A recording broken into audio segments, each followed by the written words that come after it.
jabatan bagi Masmed Business Unit untuk menyampaikan sepatah dua kata ataupun kata-kata aluan. Dengan segala hormatnya, saya mempersilakan.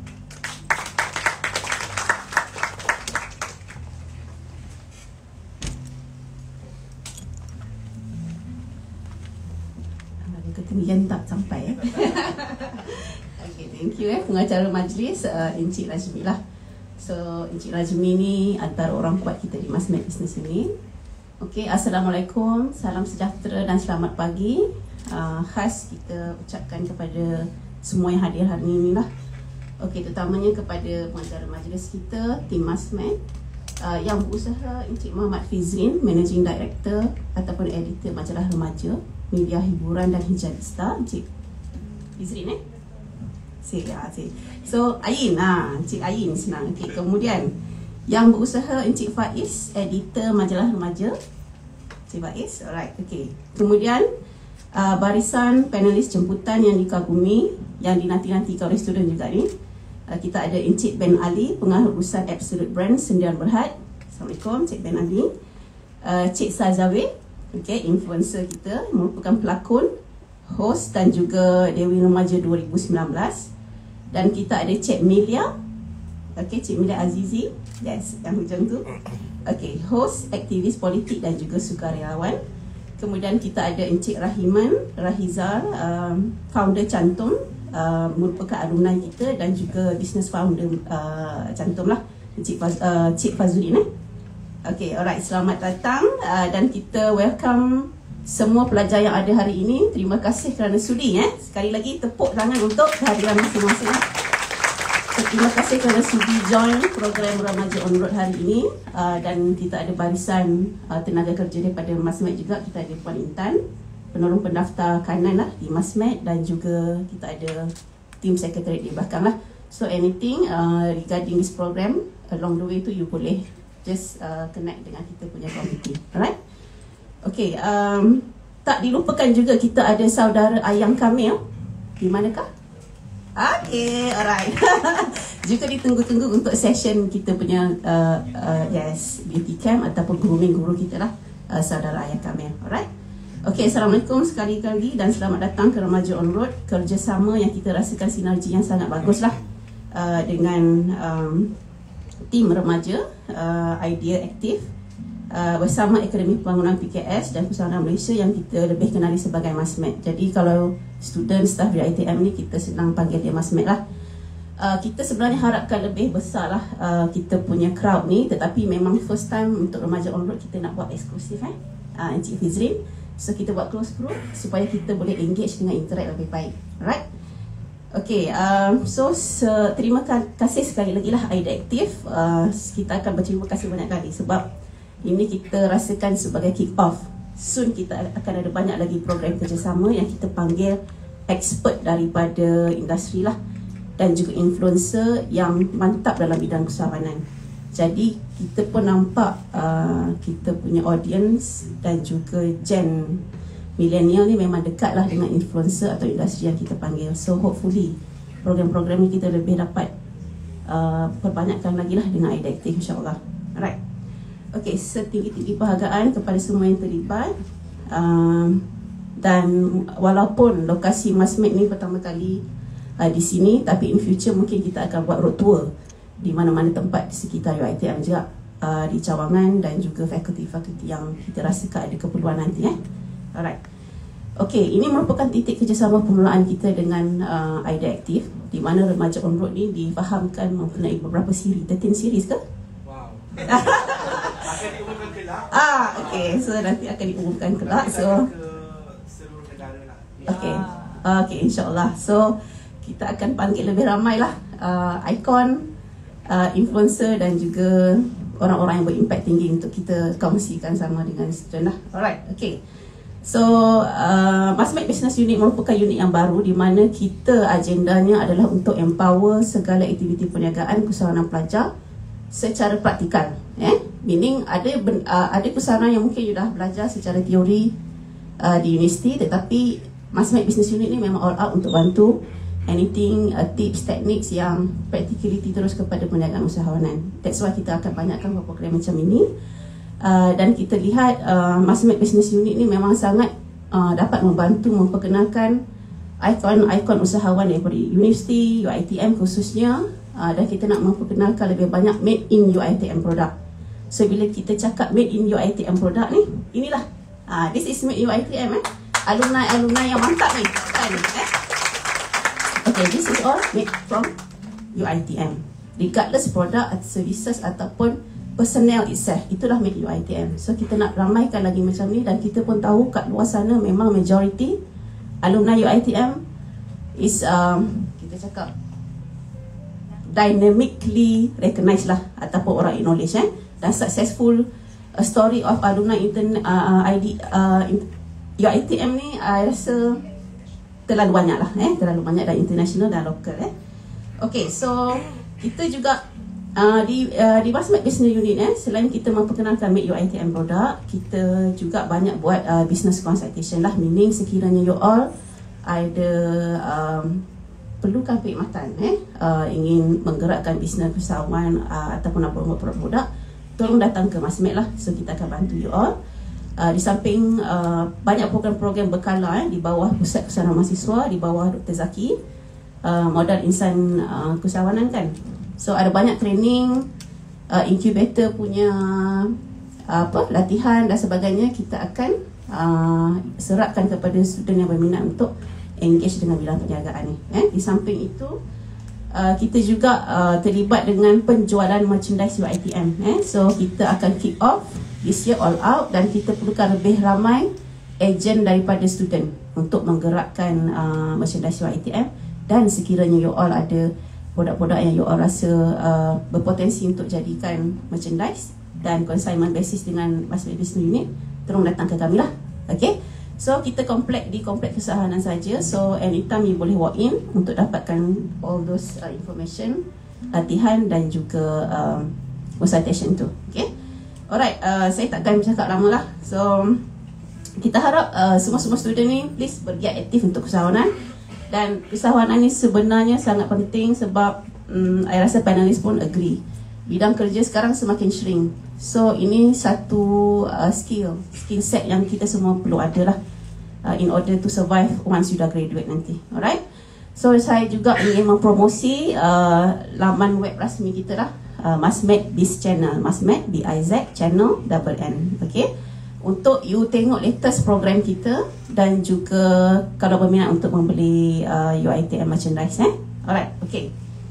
Harapan kita kepada pelajar-pelajar untuk terus terlibat dengan aktiviti seperti ini. Please, hari ini sangat menarik sebab kita sampai pukul 1 nanti, petang nanti kita ada casting session.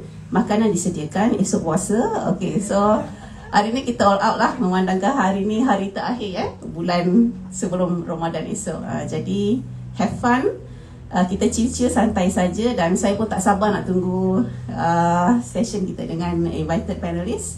Okay, gunakan peluang ini sebaik mungkin untuk mendengar daripada semua tips, teknik dan do and don'ts lah daripada panelis kita yang memang proven sukses yang punya stories. Okay, penutupnya dengan kerjasama yang berterusan ni, kita hopefully kita lebih dapat banyak berikan impact lah kepada student kita khususnya, dan kerjasama yang berpanjangan idea aktif dan juga alumni-alumni kita yang strong ini harap kita manfaatkan bersama lah. Okay, sekian, saya rasa terima kasih, dan saya harap semua enjoy lah hari ini. Thank you Cik Najmi, dan thank you semua panelis dan idea aktif. Terima kasih.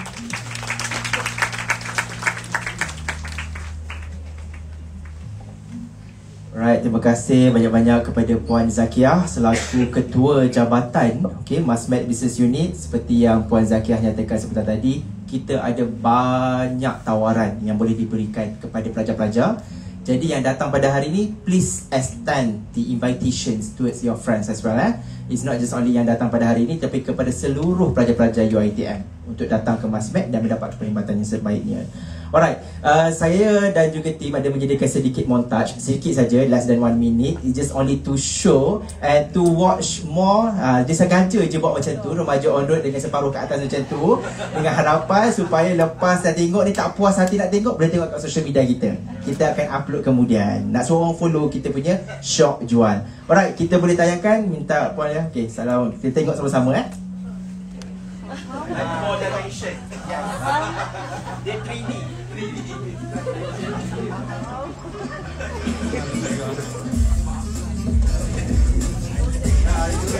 Lepas dah idea ni. Mega kan?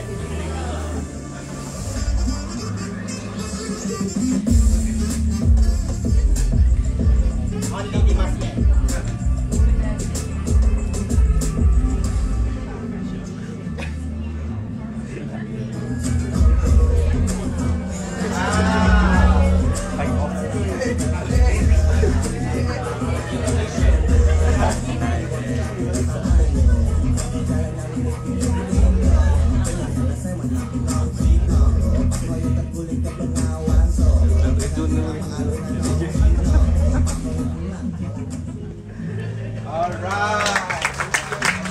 Kalau tengok kita ada abang model kita hari ni. Inilah antaranya produk-produk UiTM merchandise. Minta abang ke tengah sikit.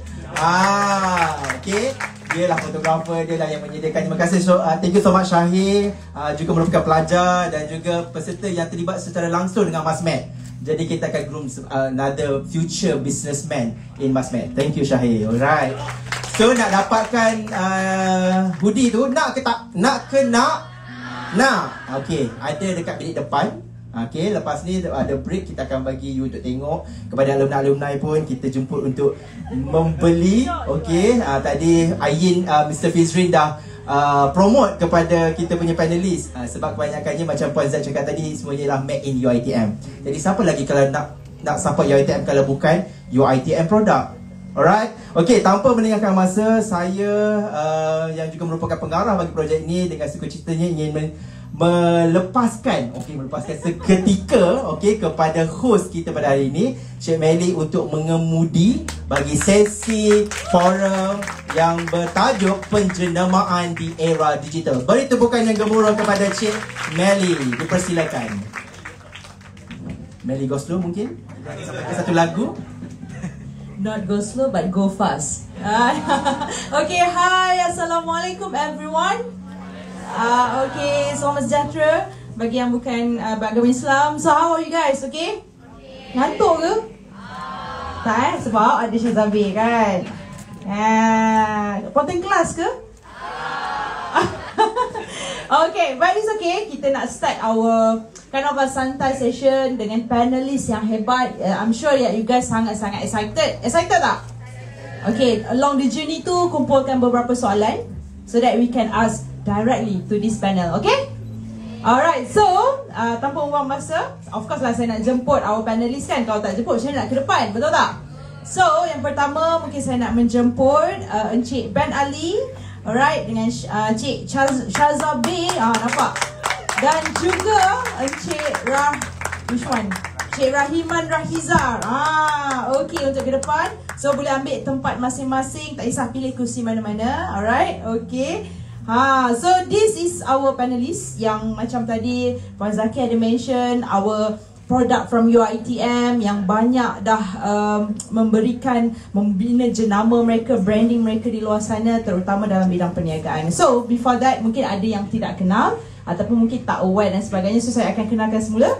So, first of all, our panelist yang pertama is Ben Ali, merupakan pengarah, is it? Ataupun owner kepada Absolute Event Sendian Berhad. Siapa kat sini pernah makan Absolute Chocolate? The cake and all. Sedap tak? Of course lah, daripada tak kata tak sedap pula kan. Alright, this is the owner. Kejap ni, lepas ni mungkin boleh tanya diskaun for raya. Alright, okay, so seterusnya yang kat tengah pula adalah merupakan Encik Rahiman Rahizar. So I know that you are icon Masmet UiTM. See, icon Masmet UiTM. So you should follow. And the last one yang di hujung sana, the only bunga for the panelists is Cik Syazabi. Siapa tak kenal? Pelakon pengacara, apa lagi? Semua dia bolot kan? But it's okay. Yes, kita ada beberapa orang di sini untuk kita bercerita tentang topik kita pada hari ini, ialah we call it as a penjenamaan pada era digital. So, are you guys ready, panelists? Nervous ke? Oh, ready Ready ya? Okay, dia dah ambil mic dia. Okay, fine. Let me take my seat first. Tinggi pula I'm afraid, takut jatuh. Okay. Oh, dia pusing. Okay. Okay. Alright, so kita start lah first dengan soalan yang pertama. Mungkin saya boleh rujukan kepada Cik Rahiman. Alright. So, as far as I know, and I rasa mungkin kawan-kawan kat luar sana pun mungkin tak tahu yang Cik Rahiman belajar master di Kyoto, Jepun. Betul? Dalam bidang reka cipta, engineering, yang saya rasa kind of like a very strong and tough journey. And kenapa memilih bidang tersebut di sana? Silakan. Okay, so dekat Kyoto, dekat Japan especially, engineering is very strong lah daripada even before the World War II. Engineering is very strong. Okay, and in industrial design, what we learn about is also engineering lah. Masa dekat UiTM Shah Alam dulu, saya alumni UiTM Shah Alam dalam bidang seni reka perindustrian. Saya juga belajar juga sedikit engineering, dan daripada ayah saya lah yang memang lecturer engineering dekat UM. Jadi pada situ saya berhasrat untuk menyambung belajar di Japan dalam bidang kejuruteraan. Dia punya pengkhususan dia adalah craft dan rekaan media. Craft dan rekaan media. So you are doing the things in kejuruteraan yang melalui craft and media. Mungkin boleh elaborate sikit apa yang dalam that kind of course yang belajar and lead you sampai ke MASMED, jadi ikon kepada MASMED ni. Okay, craft and rekaan media adalah dekat universiti tu, universiti yang tertua yang membuat research tentang craft, dan mereka menggabungkan craft dan teknologi. Itu yang menimbulkan minat saya untuk sambung belajar dekat sana, sebab saya nak tahu Jepun ni diorang buat design, diorang fikir macam mana. Wow. You nak ambil my job ke? Okay, silakan. Tak, sebab saya curious. Assalamualaikum semua, apa khabar? Selamat pagi. Dah bangun ke belum? Alhamdulillah. Okay. Tak, sebab saya curious sebab kita tahu Jepun adalah satu negara maju. Memang you pilih Jepun ke? Because I personally love Japan. I just got back from Japan. He just got back from Japan juga. And the culture there is amazing. Budayanya sangat tinggi. Jadi kenapa memilih Jepun? Okay, aku tanya. Kita tukar lah. Kenapa pilih Jepun? Sebab dia punya mindset tu, dia punya otak, macam mana dia orang berfikir, macam mana dia orang boleh berdisiplin, sistematik, boleh berfikir di luar kotak fikiran kan. Kalau macam contoh kita pergi Daiso, kalau pernah terdengar Daiso dulu, Daiso punya produk, kalau you tengok dia macam mana dia boleh terfikir nak buat produk macam ni. Itu yang saya nak explore lagi. Sebab itu saya pergi ke Jepun, untuk saya duduk dengan orang Jepun dan faham macam mana diorang ni boleh berfikir sampai ke tahap tu. Dan bila saya pergi sana, alhamdulillah saya jumpalah jawapan yang saya cari untuk tu. Which is that's great daripada seorang yang mungkin daripada UiTM and also sambung belajar di Jepun just to belajar apa yang orang Jepun fikir. Because kita pun sebenarnya kena berada di luar daripada our comfort zone. Not only macam, oh aku rasa aku dah dapat degree dan that is enough, kan? Kita kena keluar lagi. Bagus, we are starting with a good energy right now. So next, dia tadi tanya orang soalan, so I nak tanya dia pula lah, kan? So Shaza, alright, knowing you as a celebrity and also pelakon and semualah a lot of things that you do in social media, and sebagai celebrity zaman sekarang yang you know that using a media social is a very crucial, sangat-sangat, like kalau you tak ada social media tu like macam you duduk kat mana, betul tak? So apakah pendapat you tentang celebrity dengan social media? Okay. Thank you. Assalamualaikum sekali lagi dan selamat sejahtera. Thank you so much for this opportunity. rasa bangga dan rasa kecil sangat di sini sebab antara semua ni sebenarnya saya rasa saya yang paling biasa. Pandai je kan? Kita bukan founder. Kita pun tak ada projek berjuta-juta. Soon, insyaAllah soon lah. Okay, jadi saya sebenarnya ketika saya membesar as a teenager and then growing to now young adult, saya di zaman di mana ketika itu Instagram baru saja ingin I would say ingin grow. So masa tu zaman tu macam masih 50-50 juga whether Instagram is a good platform or whether social media is a good platform or what is this all about? What is this social media? Like what's the big deal? Why kenapa semua orang perlu ada social media? So saya sebenarnya di generasi itu, saya bukan generasi sekarang. Saya tak tua lagi ya. Saya millennials, masih millennials. Tapi so as I go along, saya faham betapa pentingnya kita untuk mengikuti peredaran zaman. Sebenarnya, satu ketika dulu saya adalah orang yang tidak suka social media.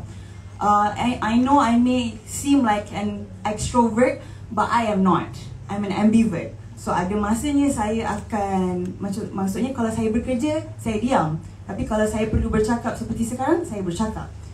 Jadi untuk orang yang mengalami konflik itu, ketika itu macam do I need to have social media?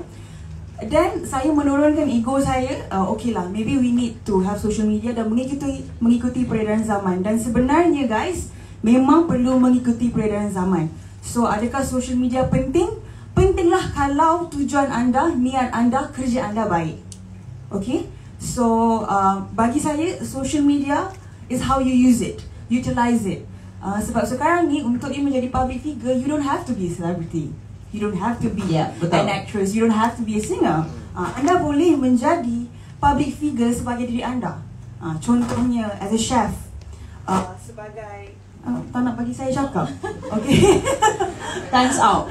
Okay, banyak sangat aku. Okay. Tak adalah. Kita kan maksudnya kalau anda seorang chef, kalau anda seorang lecturer, kalau anda menjual insurans, so sebenarnya social media itu sangat luas.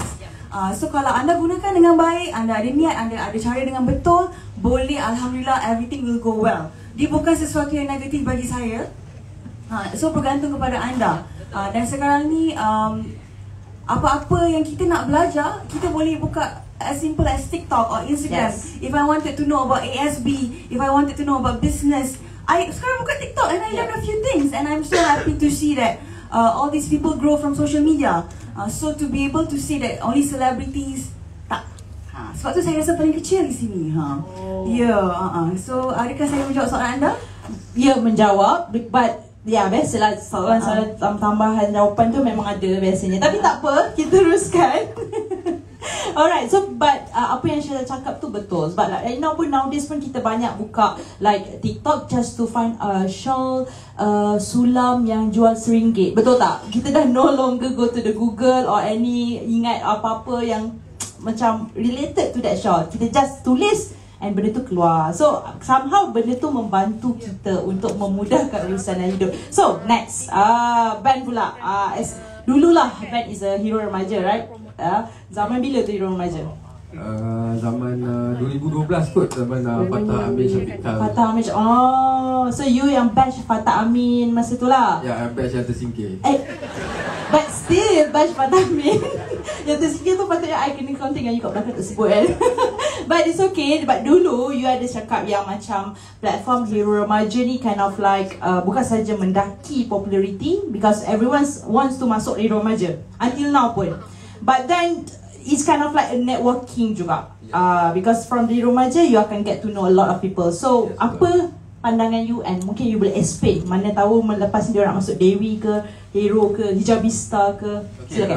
Assalamualaikum.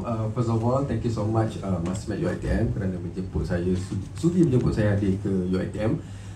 Thank you juga ada Aktif menjemput saya. Sebenarnya saya dengan UiTM ni very close tau. Bila saya dapat jemputan untuk hadir ke UiTM, saya rasa macam susah nak tolak. Walaupun masa tu saya berada di Jepun, tapi saya rasa macam saya perlu hadir untuk memberi kepada UiTM sebab UiTM di hatiku. Saya berharap tadi saya masuk, saya ingat awal-awal ada menyanyi lagu UiTM sebab dah lama tak dengar lagu UiTM kan. Lepas ni you know that UiTM got 2 songs kan. First adalah lepas ni kita buka. So saya dah lama tak dengar, jadi bila saya datang antara benda yang saya excited nak dengar adalah lagu UiTM yang hatiku. Usaha Taqwa Mulia. Sikit je lagi. So anyway, untuk menjawab soalan apa nama yang saya tadi tu, hero remaja dan dewi remaja. Okey, ini secret saya bagi tahu. Secret. Sebenarnya saya masuk hero remaja dulu ni bukanlah nak menang jadi pelakon. Tapi saya dah memang setkan dalam mindset saya nak masuk, saya nak buat networking. Jadi saya menang ke tak menang saya tak kisah. Saya tahu saya masuk tu saya nak menjual. Okey, bila saya masuk dulu saya ingat masa 2011. Hujung tahun 2011 saya masih di UiTM Puncak Perdana, Fakulti Filem, Teater dan Animasi. Fakulti yang sama ada Fatah Hamid, fakulti yang sama ada Syafiqal. Jadi bila saya pergi ke audition saya cakap, ada Fatah Hamid handsome, ada Syafiqal pun handsome, macam mana lah saya nak menang kan. Tapi tak apa, aku masuk ni aku bukan nak menang nombor 1, tapi aku nak buat networking dengan diorang ni. Sebab diorang ni akan menjadi pelakon yang besar satu hari nanti. Dan true enough, Fatah Hamid sekarang tengok dengan Fazura, Syafiqal dia ada nama dia sendiri. And then you know, you name it, ada Syahrul Rizwan, Hafiz Rosdi, yang viral baru-baru ni. Hafiz Rosdi dulu kita panggil dia adik, sebab masa tu kita orang 20 lebih, dia umur 18, so kita panggil dia adik. Tapi sekarang dah besar lah. Untuk platform seperti Hero Remaja, Dewi Remaja ni adalah satu platform yang baik untuk kita ketengahkan diri kita. Tak kisahlah you nak jadi pelakon ke apa ke. Macam saya bila saya masuk, macam saya cakap tadi, saya masuk, saya punya aim tu satu saja. Saya nak buat networking sebab saya tahu bila saya keluar dari Hero Remaja, muka-muka ni akan menghiasi industri hiburan dan memudahkan saya untuk membuat bisnes satu hari nanti. Dan true enough, bila diorang ni dah famous, saya mesej lah diorang, Patah, boleh tak promote Absolute Chocolate? Boleh tak Syafiqah promote Absolute Chocolate? So bila korang tengok Absolute Chocolate, banyak sangat artis promote secara percuma. Terima kasih seperti Saza, ramailah rakan-rakan artis yang membantu saya untuk membantu kami lah Absolute untuk menaikkan jenama Absolute Chocolate secara digital. Jadi bila kita cakap konteks digital ni, dianya sangat penting sebab traditional business dah no longer, bukanlah nak kata no longer available, still ada, okay? Mall, kedai dan sebagainya. Tapi online business ni dia dah start naik daripada saya rasa sejak ada Instagram lagi. Bila sejak ada Instagram, Facebook, tradisi untuk kita membuat bisnes online ni dia dah start naik daripada Instagram. Masa tu ada IG Shop, ada IG Review, orang artis-artis dah start review produk dan sebagainya. Saya hidup macam dah lama sangat. Saya hidup daripada zaman kampung chat. Saya rasa ramai yang tak ada lagi kampung chat. Kita ada masa tu saya start dengan Friendster, saya start dengan MySpace. Saya sangatlah into macam saya terbalik dengan Saza. Saza dia tak suka social media. Tapi saya start daripada umur 11 tahun saya dah main social media, iaitu Friendster. Selepas Friendster kita pergi ke MySpace. Zaman saya MySpace dulu saya ada satu community, saya tengok hari tu Syaza ada komen Sahaja Community. Zaman tu adalah satu platform yang mana kalau sekarang ni dia ibarat macam influencer lah. Sahaja Community ni dalam tu ada Ariz Zafril, ada Eddie Ashraf, ada ramailah artis-artis yang sekarang famous. Pada ketika itu pun saya rasa macam mungkin satu hari nanti kalau diorang-diorang ni menjadi seseorang yang besar, mungkin saya boleh buat bisnes bersama mereka. Jadi daripada situ lagi saya dah tanam, saya dah rancang lama dah korang yang lalai. Saya dah rancang lama. So tapi tempoh daripada saya umur 18 sampai ke 28 lah, saya rasa umur saya 28 barulah bisnes saya start naik. Okay, saya ada buat beberapa bisnes sebelum ni tapi kurang dikenali, kurang berjaya. Tapi Alhamdulillah pada 2018 bila saya buat bisnes dengan saya punya isteri, iaitu Nadia Shahab, itu bisnes pertama yang saya rasa dia betul-betul Allah tu bagi menjadilah dan kekal sehingga hari ini. Jadi saya rasa platform seperti Hero Remaja, Dewi Remaja tu sangatlah penting untuk kita ceburi ataupun kalau boleh lah kita pergi. Tak semestinya untuk jadi pelakon. Maybe you nak join tu ada objektif itu sendiri, silakan join. Betul. Sebenarnya apa pun sahaja platform dekat luar sana boleh membantu adik-adik sebenarnya untuk share your talent, not only business tapi mungkin kita ada benda-benda lain yang boleh share, boleh kongsikan, so benda tu akan lagi meluas. Betul tak? So ikuti jejak langkah band supaya korang boleh terkenal menggunakan kawan-kawan yang ada. Apa guna ada kawan kan? Kalau tak digunakan macam tu. Alright, so kita dah banyak cerita pasal social media and all, but confirm as far as you guys know, untuk menjadi best student mesti akan ada apa yang dia buat melalui akademik dia. And also kepada Encik Rahiman, as a tokoh ataupun ikon Masmat, apa antara projek-projek yang Cik Rahiman buat sepanjang Cik Rahiman berada di UiTM yang menjadikan Cik Rahiman sebagai ikon Masmat? Silakan. Okey. Ini soalan berat ni. Okey, saya bukan macam Cik Syaza, saya bukan macam Encik Ben Ali yang Encik Syaza adalah ambivert. Encik Ben adalah extrovert. Saya introvert. Saya introvert, saya tak suka bergaul dengan orang. Dulu memang saya tak suka bergaul dengan orang, saya tak suka siapa-siapa. Saya dan diri saya sendiri. Saya dan diri saya sendiri dalam dunia saya sendiri. Tapi saya masuk UiTM. Saya masuk UiTM secara rela dan tak rela. Saya join event. Saya join event secara dipaksa oleh lecturer ataupun sebab Paksa tu memang biasa kan? Yang paksa tu ada tak kat sini? Yang paksa tak ada. Tak ada kat sini. Dipaksa tu sebab nak kumpul kupon Merit untuk masuk college. UiTM memang macam tu. kupon. Okay. So kita join lah event tu. Dulu dekat UiTM Lendu, saya join event. Saya join event secara dipaksa.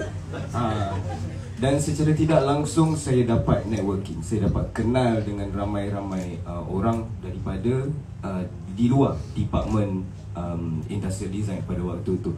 So dapat kenal dengan budak-budak meskom, budak-budak engineering dan sebagainya. And dekat UiTM saya join event dipanggil Wirasa. Kalau pernah dengar Wirasa, so saya mewakili art and design untuk Wirasa sebagai vokalis. Suara serak macam ni, inilah vokalis. Okay, since dah sebut kan, kena mention nama ataupun nyanyi sikit. Sebab dah sebut. Nyanyi tak boleh, suara tenang. In recovery. Okay. So daripada Wirasa tu saya dapat kenal dengan semua orang dalam department lah kiranya. Dapat kenal dengan lecturers also.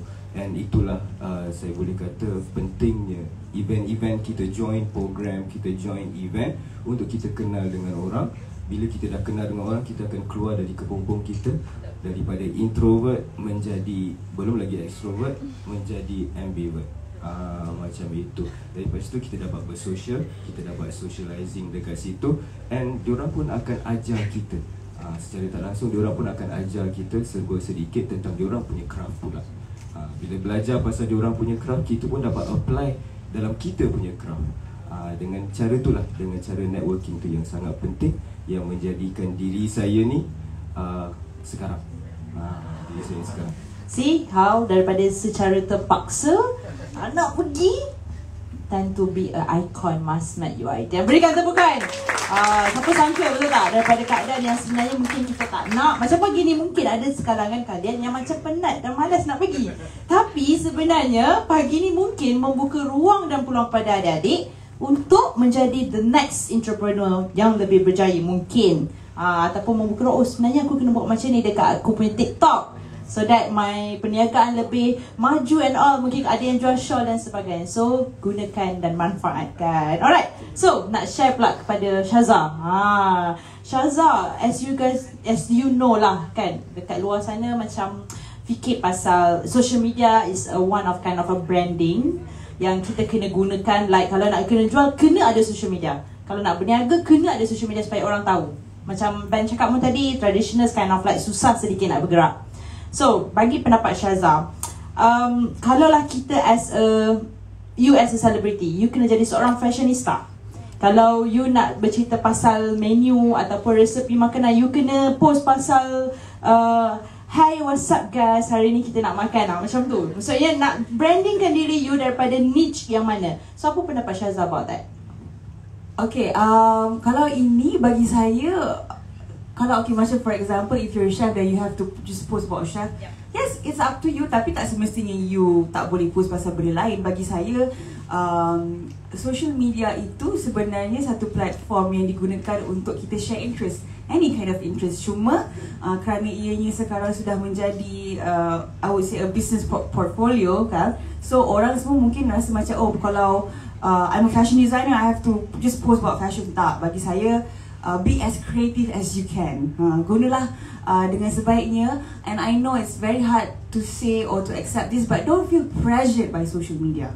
I know mungkin agak macam kedengarannya agak senang ya, tapi sebenarnya dalam dunia yang di mana era digital ni hanya di titik jari kita, so comparisons or mungkin saya punya content tak cukup bagus or apa yang perlu saya buat, I know it's hard, tapi cuba untuk tidak membandingkan, but learn.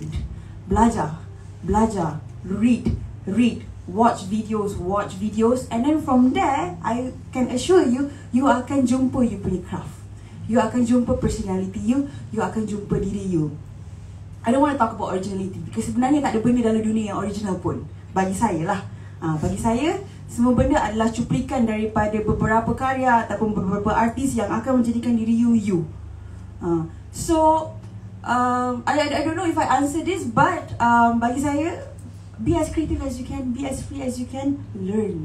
Never stop learning. Sebab hidup kita sampai kita habis, sampai kita mati pun sebenarnya kita masih belajar. Saya pun masih belajar. Every day I'm learning. Even right now I'm here with all these panelists pun saya banyak belajar. Dengan anda semua pun saya banyak belajar. So I hope I answer your question. Yes. And you do answer it, because at the end of the day, we just need to be ourselves. One more thing is kita membesar kan, kita growing up as an adult, jangan matikan budak kecil dalam diri kita tu. Jangan. Always have that inner child. Always keep in touch with your inner child. Sebab anak kecil itulah yang menjadikan anda kreatif sebenarnya. Saya tahu mungkin dengan kehidupan yang agak berat, dengan ekonomi yang teruk, dengan mungkin nak study, lepas tu nak cari kerja, lepas tu nak dapat cantik, lepas tu nak ada boyfriend, nak ada girlfriend, nak kahwin, kan? The pressure is so much. Penat menjadi manusia dalam umur 21 ni. Tapi jangan. Saya tak meluahkan perasaan ya. Tapi cuba untuk find that tune. Okay, healing. Carilah untuk healing. Kalau terlalu stress, boleh pergi tepi sungai. Healing sekejap. For the Muslims, you can go umrah. Oh betul. Tinggi sangat healing kayangan tu. Sebab kita baru balik, so kita promote sikit lah. Ya, betul lah. Maksudnya at the end of the day, you just need to be yourself. Don't compare yourself and all, because at the end of the day juga, you yang tahu apa kebaikan dan bakat yang you ada untuk you sebarkan kat luar sana. So don't stress, macam Syazah kata, jangan gerak macam nak sebab aku sini. Macam tu kan. You ke babe? Tak. Okay, so Ben, as a pengarah kepada Absolute Sdn Bhd, Absolute Event Sdn Bhd, and also a lot dah berlaku dalam sedekat dalam perniagaan you. I mean, terlalu banyak benda yang boleh dibanggakan dalam sedekat ini terhadap your business. Apa perkembangan dari semasa ke semasa yang maybe you can share with us, yang mungkin kita tengok dekat social media macam bestnya Absolute, best gila, powernya dia, bla bla, tapi mungkin kat belakang sebenarnya hanya you je seorang yang tahu kesusahan, kepayahan, mungkin you ada jatuh bangun you tak pernah share kat orang. Maybe can share. Okay, kalau perkembangan semasa, saya bawa balik daripada Blackpink itu. Itulah latest foto saya kalau kat Instagram. Saya sebenarnya jarang upload gambar di Instagram sebab saya lebih fokus kepada bisnes. Kalau personal life ni, saya dengan wife jarang share lah kita punya personal life sebab saya rasa dia bergantung kepada businessman tu sendiri. Ada founder yang suka share dia punya business life, ada founder yang saya rasa suka simpan kita punya personal life. Macam saya dengan Najah, saya suka reserve lah. Jadi untuk menjawab soalan tadi, jatuh bangun tu biasa dalam perniagaan. Saya rasa bila ada masalah tu, saya suka. Sebab saya suka dapat masalah ni untuk menyelesaikannya. Bila saya rasa saya dapat selesaikan satu masalah, dia mengembangkan lagi saya punya otak dan juga pengalaman. So nak share sikit dulu. Masa saya di UiTM, masa tu saya umur 20-21, saya masuk ke UiTM Kelantan dulu. Kelantan, UiTM Macang Kelantan, saya ambil jurusan perniagaan. Tapi masa tu saya tak minat berniaga. Saya ni minat main MySpace, suka keluar, melepak semua. Saya tak minat belajar. Jadi saya masuk UiTM Kelantan, satu semester saya kena tendang. Saya masuk pun tak rela masa tu. Ni jujur saya tak rela. Kakak saya apply kan, saya kena tendang. Tapi Alhamdulillah, Allah tu maha kaya. 10 tahun selepas saya kena tendang, saya dijemput semula ke UiTM Kelantan untuk bagi ceramah pada fakulti bisnes. Jadi life tu sometimes kita tak boleh agak tahu. Maybe now, bukanlah saya nak galakkan semua kena tenang, tak. Maksud saya sekarang ni, jangan rasa down kalau kita gagal dalam pembelajaran ataupun sebagainya. Mungkin itu bukan kita punya pengakhiran. Bila saya kena tanda ambil UiTM, saya tak give up. Saya apply lagi. Saya apply kali ni, saya rasa macam maybe saya nak apply something yang saya suka. Masa tu saya tak minat lagi perniagaan lah. Jadi saya apply filem. Sebab saya rasa filem teater ni, sebab saya pun seorang pemalu sebenarnya dulu. Saya takut nak berjumpa orang, saya tak berani bercakap, tak ada keyakinan. Jadi saya rasa kalau saya masuk teater, mungkin akan mengeluarkan kemaluan. Maksudnya menghilangkan kemaluan, menghilangkan kemaluan saya. Jadi memang betul, di teater, fakulti teater tu dia ajar macam mana nak berhadapan dengan crowd dan sebagainya. Dan bila saya masuk Hero Remaja pun dia ajar benda yang sama, membina keyakinan diri untuk berhadapan. Dan apa yang saya nak share, masa saya umur 21, saya di UiTM tapi saya dah bekerja. Maknanya saya terpaksa buat side business. Kerana untuk menampung pembelajaran saya di Kuala Lumpur ni, family saya berpelis, saya duduk di KL sendirian, saya nak kena sewa rumah, saya ada motor nak kena bayar, jadi saya kena buat side income. Apa saya buat? Saya jual insurans. Saya buat direct selling, MLM. Jadi student classmate saya semua tak suka saya. Sebab bila saya jumpa je, saya nak menjual. Dia cakap, kau belilah aku punya package ni, benda ni. So sampai lecturer pun beli saya punya produk. Jadi masa tu dia tak berapa minat lah. Bila jumpa band je, ada je benda dia nak jual. Tapi itulah, itu pengalaman. Orang tak tahu apa yang kita lalui. Kenapa saya buat benda tu? Saya terpaksa buat sebab saya kena bayar itu ini. Saya rasa mungkin anda juga sudah buat ada melalui benda yang sama. Sebab kita hidup ni bukan untuk kita. Sometimes kita cari duit tu nak support mak bapak, adik, kakak semua dan sebagainya. Jadi itu yang saya tempuhi. Bila soal bisnes pula, orang nampak okey, Absolute Chocolate berada di tahap yang mana. Dan kita juga sekarang ni ada kita cabang baru kita iaitu Absolute Event. Kita ada beberapa siri event, Absolute Food Festival, Absolute Bazaar, Absolute Music Festival yang kita kenalkan di bawah jenama Absolute. Kenapa kita kenalkan jenama-jenama ni adalah untuk mewujudkan variasi. Saya tak nak nanti kalau just ada satu bisnes ni, anything happen, saya start dengan satu bisnes. Jadi kita buat beberapa siri bisnes. Jatuh bangun itu biasa. Di Absolute mungkin orang tengok wah hebat, gah, ada bangunan, ada kilang dan sebagainya. Tapi ramai juga yang tak tahu kita pun melalui benda yang sama. Ada satu ketika duit kita ada 2,500 dalam akaun, di mana kita terpaksa kita nak kena bayar gaji pekerja yang beratus ribu jumlahnya. So benda-benda ni orang tak tahu. Orang mungkin nampak daripada surface saja, oh bestnya life dia sebagai pengasas dan sebagainya. Jadi bagi saya cabaran tu tetap akan ada. Cuma macam mana untuk kita mengatasi cabaran tu, menyelesaikan masalah itu akan membezakan kita dengan orang lain. Maybe boleh share sikit sekarang punya perkembangan pula selepas a lot of things that you have been faced before this. Apa yang you buat and then mungkin the next event apa dan sebagainya, mungkin boleh share. Okay, kalau sekarang ni kita orang tengah sibuk dengan kita punya persiapan Absolute Raya, Absolute Bazaar Raya, di mana tahun lepas kita buat di MyTech, tahun ni pun kita buat sama juga di MyTech. 66 jam tanpa henti di Kuala Lumpur. Lepas tu insyaAllah kita akan ada Absolute Food Festival pada bulan 8 Merdeka. InsyaAllah kita pun dalam proses finalize lagi kita punya ni. Dan mungkin hujung tahun kita akan ada Absolute Music Festival. So setiap tahun tu kita target buat dalam 3 event besar sahaja. Tapi dia lain-lain kategori lah. Ada food, ada raya, ada music. Itu perkembangan Wow. Actually semua benda yang berlaku before this menjadikan who you are today. Which is berikan tepukan kepada Absolute Events. So I hope you guys ada soalan Nadia, soalan nak tanya lagi?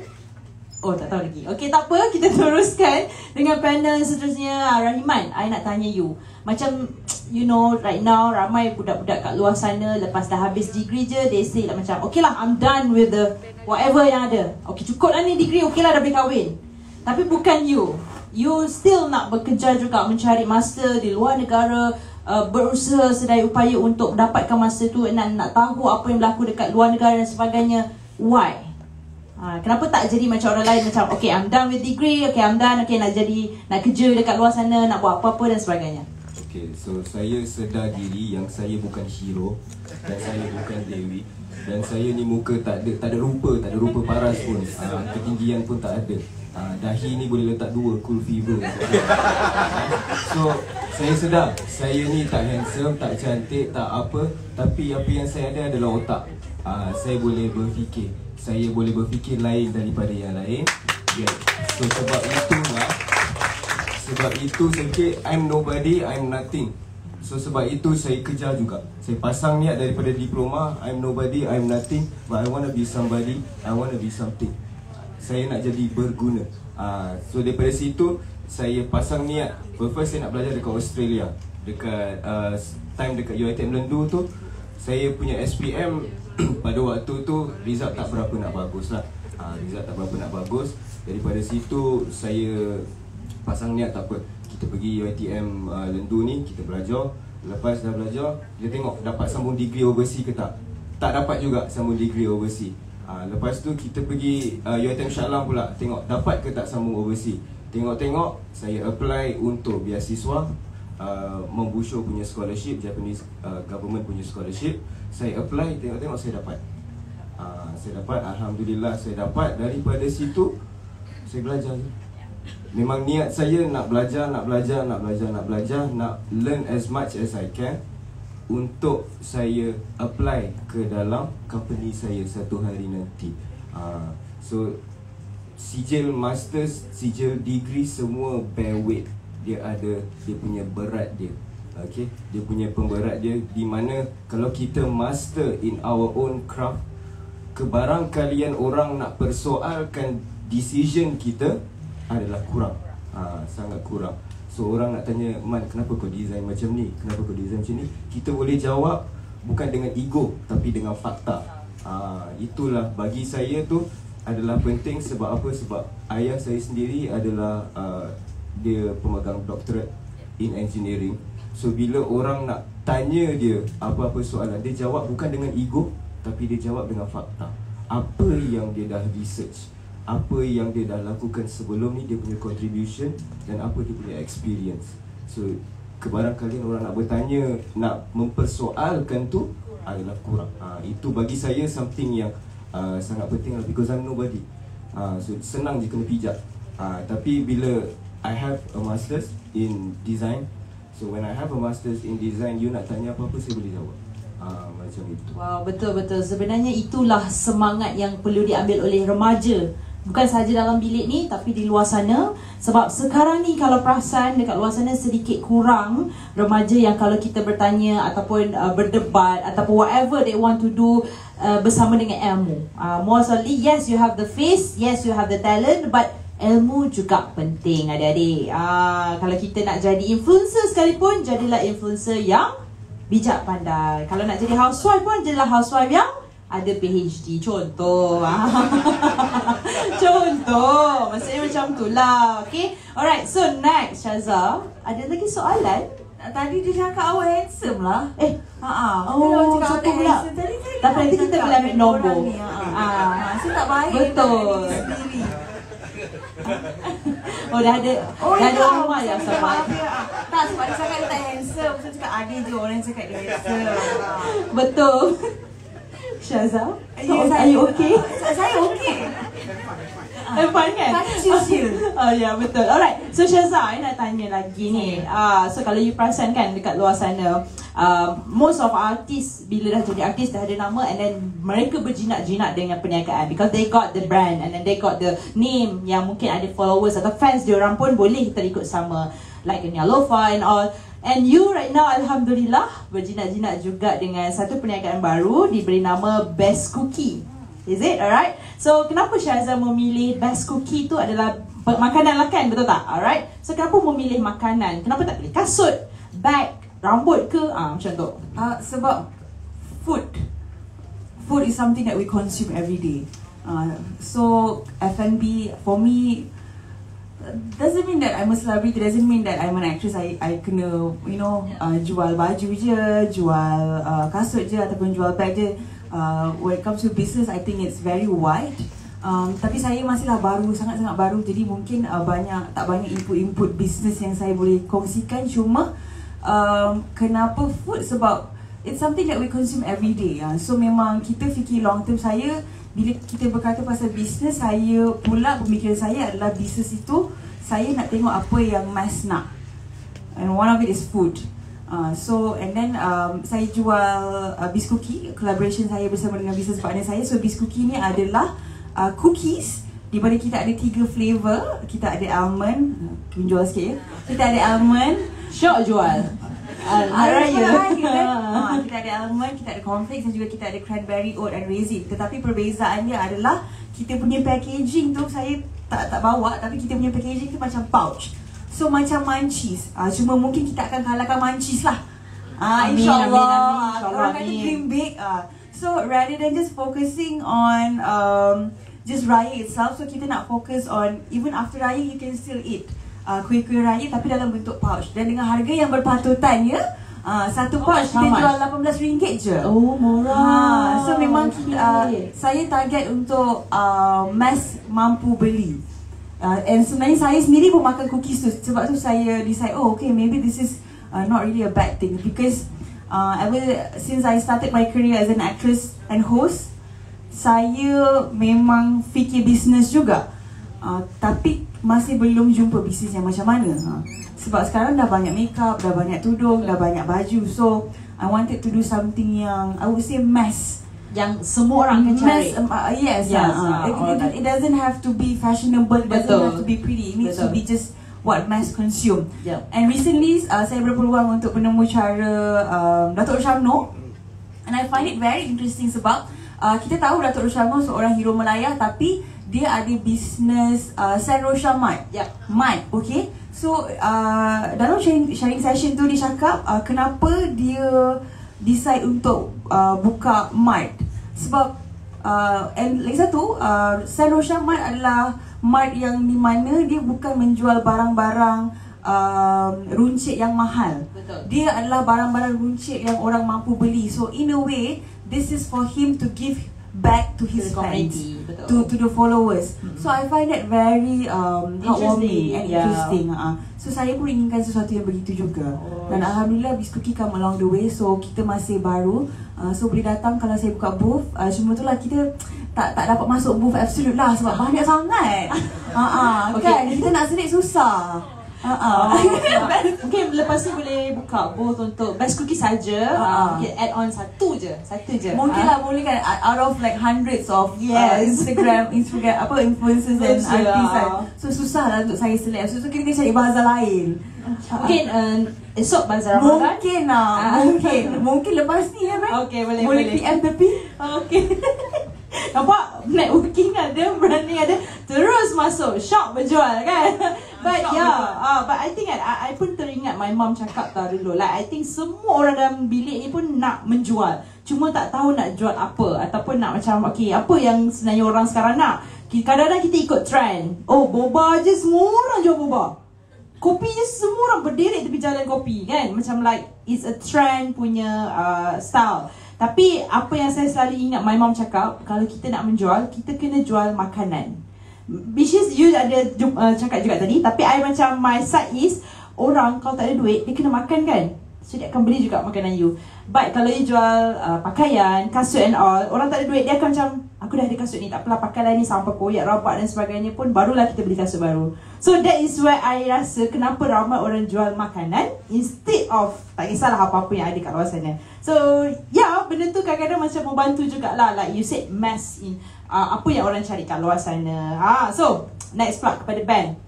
Ben, I nak tanya, kalau you perasan ramai dekat luar sana perniagaan ataupun mana-mana businessman yang went to viral.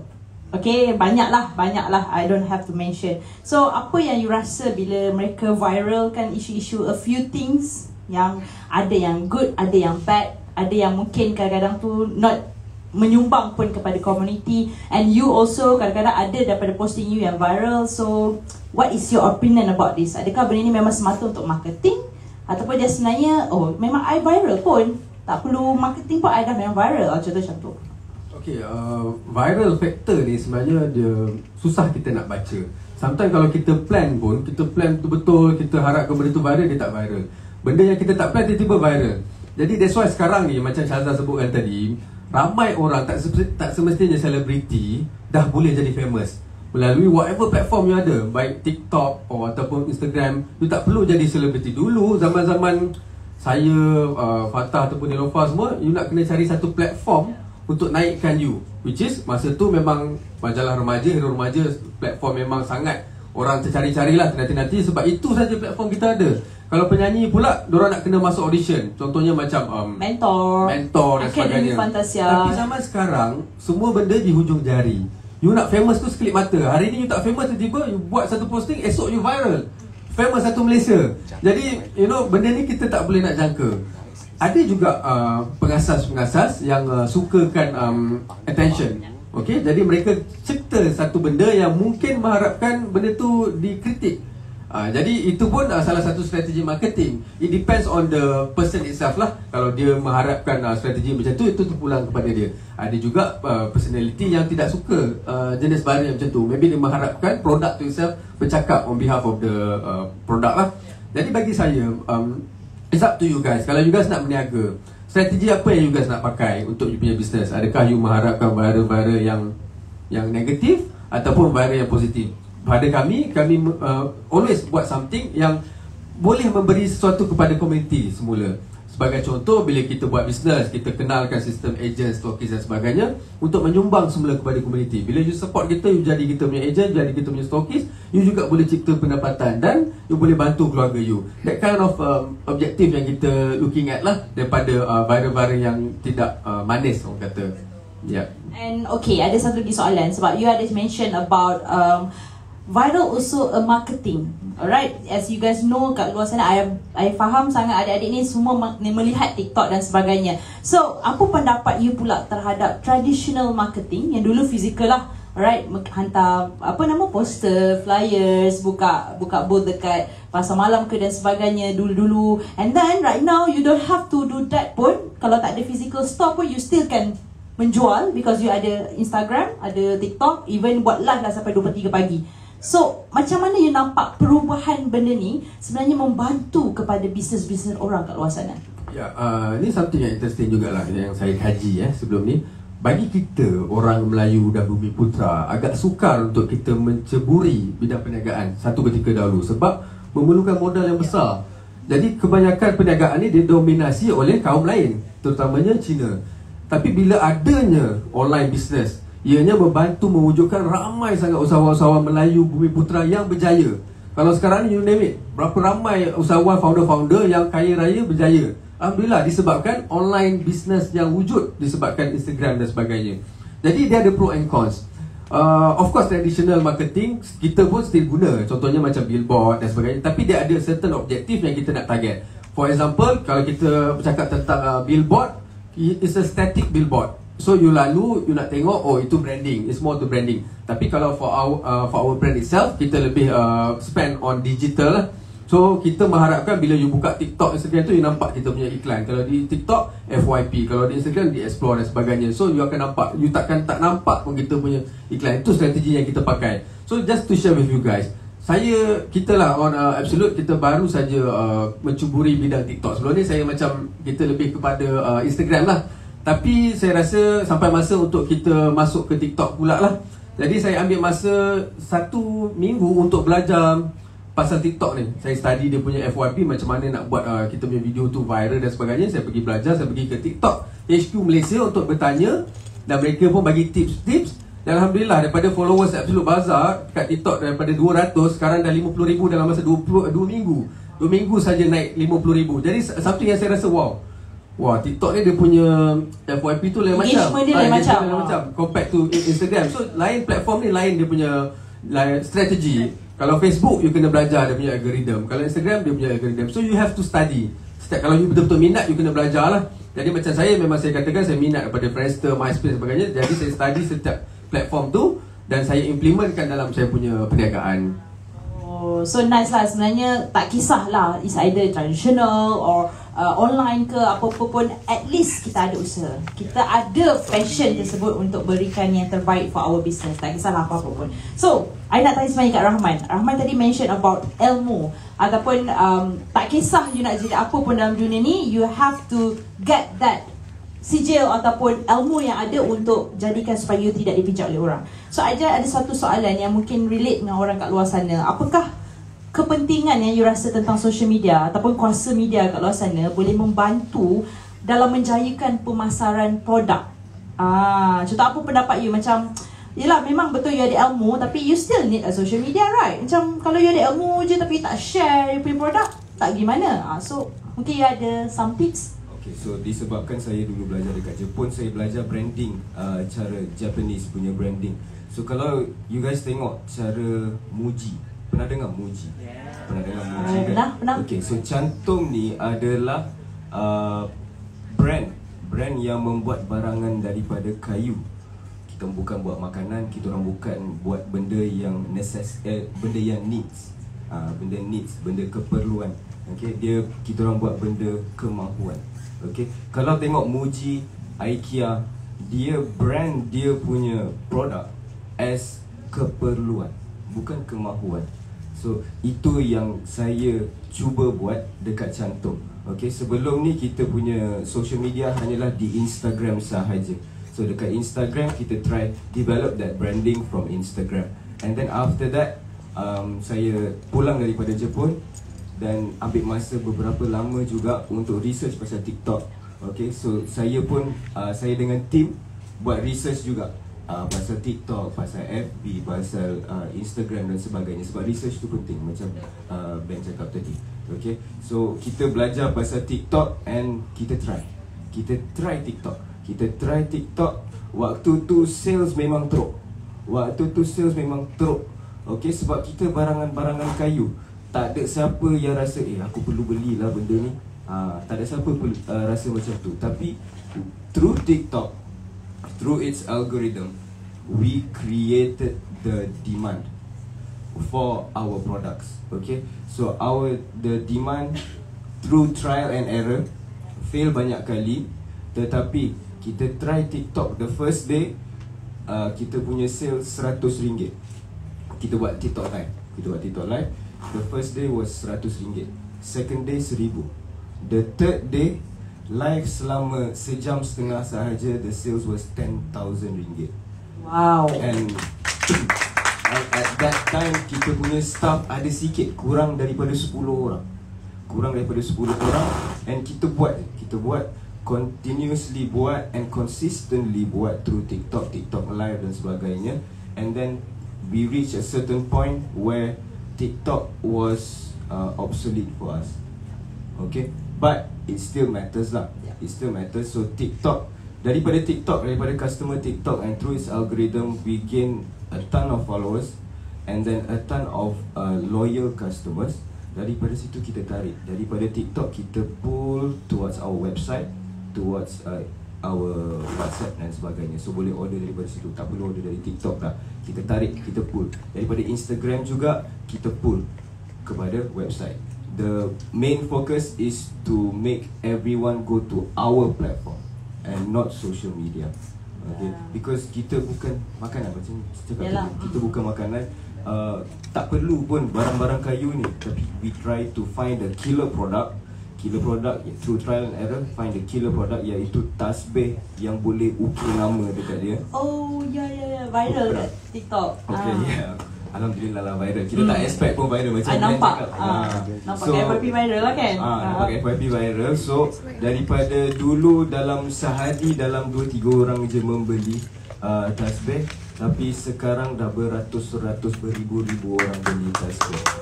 Walaupun dia hanya tasbih, but it's something that can pull and then lead towards the rest of our products, which is chopping boards, corporate gifts, kotak daripada kayu dan sebagainya. So ada banyak lagi plan saya untuk expand lagi the business from small things towards furniture dan interior design dan sebagainya. So kita buat, it's sort of a guerrilla marketing, zero cost marketing di mana kita tak spend, kita tak melabur dekat marketing sangat because duit pun tak ada. So kita fokus dekat the branding and also our product and the quality of our product. Itu yang saya sangat, dalam company saya sangat titik beratkan quality. So if we don't sell, if we are nothing, we are nobody, we are not popular, we sell something that is quality to our customers. So we sell the quality. So apa-apa masalah, apa-apa defect dan sebagainya akan go through 4 layers of QC. untuk memastikan our product is the highest of quality. So sama standard macam quality Japan, let's say quality Japan. Itu yang saya harapkan lah. And through social media, alhamdulillah sekarang kalau staff saya dekat belakang tu, kalau tengok semua datang support. Semua datang support saya, nak dengar saya borak. Bagus, support nanti dapat bonus raya. Dapat. Duit raya. Dapat. Jangan risau, dapat. So staff saya yang selalu support saya, I'm very grateful to have very good staff yang memastikan kualiti itu sangat-sangat penting. And sekarang kita ada interns daripada UiTM dengan University Teknologi Brunei. Brunei? Yang ada di belakang. Oh, Semua datang support. So you are Brunei people? Oh, really? Welcome to Malaysia. So diorang pun datang untuk belajar cara manufacturing barang-barang kayu lah. Kiranya kita merge craft with technology. Macam saya belajar dekat Jepun, merging craft with technology. I see. So I tangkap dua important point yang Rahiman cakap tadi, iaitu pertama consistence and also put the effort. Tak kisahlah kalau hari pertama RM100 pun, second day buat and it becomes 1,000 and another day is 10,000 and all. Mungkin kalau you dah buat 45 hari you boleh dapat 100,000. And I believe benda tu happen kepada semua orang, consistency. And also I sangat-sangat suka your what we call that usaha. Walaupun you tahu product you not a mass, bukan makanan, tapi you push very hard for that, which is a very good lah for me. So I rasa kawan-kawan dekat depan I, kat adik-adik, rasa kalau kadang-kadang tu macam give up kan, jual tudung, kat sana pun jual tudung juga, aku jual tudung, so apa yang different kan, jangan give up, just do, consistent and all. So I sebenarnya kan nak buka kita punya floor, nak tanya soalan, sebab I rasa macam ramai semua orang nak tanya soalan tau, tapi dia macam bila nak buka soalan ni kan. So ada tak yang nak tanya soalan? Bukan ada tak, ada soalan? Macam tu. Wajib itu tu. Okay, silakan. Ada mic tak? Okey, tu ada. Okay. Boleh pergi kat mic, kalau nak beratur pun boleh. Yes. Okay. I have a question about the. Okay, as you know, we are a student and we might want to start our business at influence industry, but some of us might don't have any support from friends, for family, because sometimes our perspective is like different. So, as you are like familiar with influence industry, do you have any advice for that? That's my You question. tuju kepada? Anyone. Oh, okay, I open lah this question to any panels yang mungkin ada pengalaman yang sama. Ben? Okay, silakan. Okay, thank you for that question. Actually, macam I cakap tadi, bila kita student, kalau tak ada support, macam saya dulu pun, bila saya belajar, saya tak dapat support daripada rakan-rakan kelas. Tapi kita tebalkan muka juga, because you have to know, you have to understand what is your goal, what is your objective for you untuk buat benda tu. For example, kalau you ada strong reason untuk you buat benda tu, you pedulikan orang lain. Sebab at the end of the day, orang-orang tu yang akan menepek kat you bila you berjaya. Dia ni kawan aku masa sekolah dulu, dia ni kawan aku. Tapi orang yang sama tu yang dulu tak support kita. Kaki claim lah. Kaki claim kan. Benda tu so benda tu happen to me. Bila I dekat UiTM, bila orang tak suka kita sebab kita ni asyik menjual, tapi bila kita at some level, dia claim, you know. So that's not the point, that's not the whole point. So my point is, pedulikan apa orang kata. You focus apa yang you nak buat for your objective. You have your own reason to do that. So pedulikan orang lain, and you buat sepenuh hati. Buat sepenuh hati. So macam tadi bila kita nak buat bisnes, kita tak tahu nak buat bisnes apa, nak buat tudung ke, jual produk ke apa ke, you buat je. At this age, you tak rugi apa. You know, there's nothing to lose. Bila you umur 20, 21, even you umur 30, 40 pun tak ada satu masa yang tepat pun untuk you buat bisnes. You boleh buat bisnes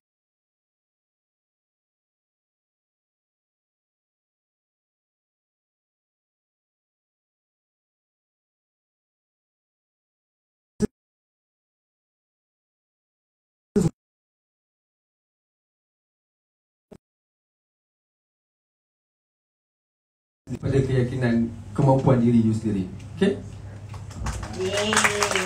Okay, you good enough? Alright, so ada lagi soalan? Please ask, please. Lepas ni kalau you tanya soalan dekat IG Syazal, dia takkan layan lah. So better tanya sekarang.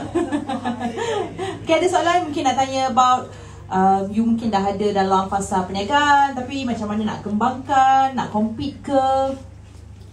Anyone?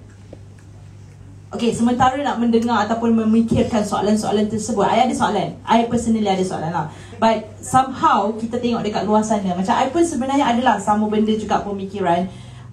Kalau kita ni jual tudung, orang lain jual tudung, macam mana kita nak bagi branding kita ni like outstanding daripada orang lain? Like dia tudung selang, I pun tudung selang.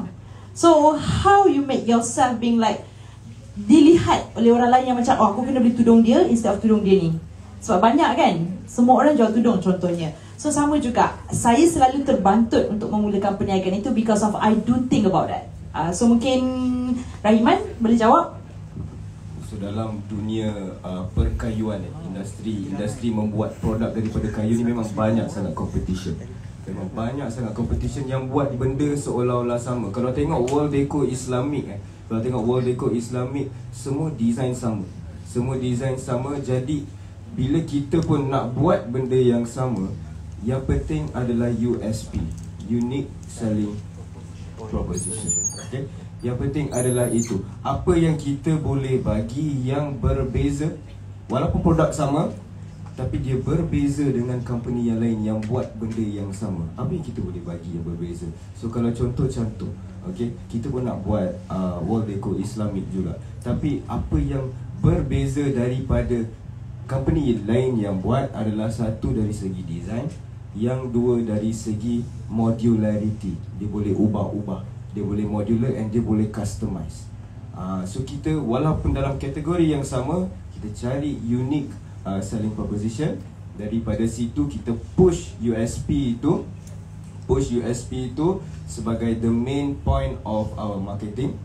Okay, and also add on storytelling, narrative. So narrative tu adalah something yang bagi saya sangat penting. Kita bercerita tentang produk kita. Itu yang membezakan orang yang menjual hanya untuk sales, tapi dengan orang yang menjual untuk branding. I see. Alright, okay. So ada soalan?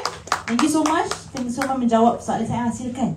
Abang nak jawab dengan sini apa boleh? Sebab jauh kan? So saya nak tanya, kalau macam untuk TikTok punya platform. So sekarang kita tengok macam orang jual semua ada yang macam-macam idea. So actually kalau you guys prefer untuk perkembangkan itu business, actually kita duplicate orang punya content atau kita cari something yang fresh punya idea? Ini soalan untuk untuk siapa? Tak kisah. Okay. Mungkin any panels? Silakan Syazal. Okay, Ben. Duplicate okay, dia ada pro and con sebenarnya. Sometimes bila you duplicate, maknanya you ride on the trend. Okay, instead of you buat you punya own USP tadi So ada pro and cons. Kalau you duplicate, maknanya you boleh senang bahasa mudahnya you tiru orang punya content lah. Tapi dia mudah sebab you ride on the trend. Benda tu dah ada. Contohnya kalau macam tadi you cakap orang nak jual kopi, semua orang nak jual kopi. Orang jual boba, semua jual boba. So memudahkan you sedikit sebab you dah ride on the trend yang sedia ada. Instead of you nak create something yang daripada scratch, dia agak sukar. Bukan impossible, but sukar. Boleh buat tapi susah. So it's up to you. Sometimes ada orang nak jalan mudah, dia ride je lah. Kalau you rasa you strong enough, you capable, you ada capability untuk buat something yang from scratch yang boleh mewujudkan satu element of viral and orang ada demand kat situ, then go for it. So tak ada yes or no for you ride on trend ke ataupun tak. Sometimes macam kita Absolute sendiri pun for Absolute Chocolate, just to share with you guys, ada satu ketika tu kita nak create something yang orang tak buat, which is salted egg cake. Kek telur masin ni orang tak pernah buat lagi kat Malaysia sebelum ni. So kita orang in dilema macam tu, nak buat ke tak nak buat ke tak nak. Sebab macam mana kalau kita buat tapi tak diterima, so tapi kita jalan je lah. Sebab salted egg ni bukan budaya kita orang Melayu, dia lebih kepada Chinese punya ni lah. Dia suka makan salted egg bun, salted egg macam-macam lah. So kita try buat salted egg cake masa tu. Pada hari pertama kita launch, kita kena best teruk sebab orang kata apalah buat kek telur masin. Orang telur masin orang makan dengan nasi. dengan sambal ikan bilis Daging ke apa, selai sebab masak kuning kan. pada pemahaman kita orang Melayu, telur masin ni adalah lauk telur masin lah, macam tu. So dia tak familiar lagi. So macam mana you nak educate dia untuk bagi tahu, look, this is something else. Salted egg ni memang ada culture bangsa lain yang makan dengan dessert. So kita try, kita kena best teruk. Tapi sampai ke hari ni salted egg adalah kita orang punya best seller dan kita punya dalam Absolute Chocolate. So sometimes you kena berani. You kena berani untuk buat something yang orang tak buat, and you confident dengan benda tu. Okay? Ben, correct me if I'm wrong, but I also think that it's okay to ride on trend juga. Betul tak, Ben? Yeah, seriously. Maybe kalau kita cakap pasal creating a trend, maybe kalau it's a bit too hard for you kan, you macam tak boleh nak crack the brain.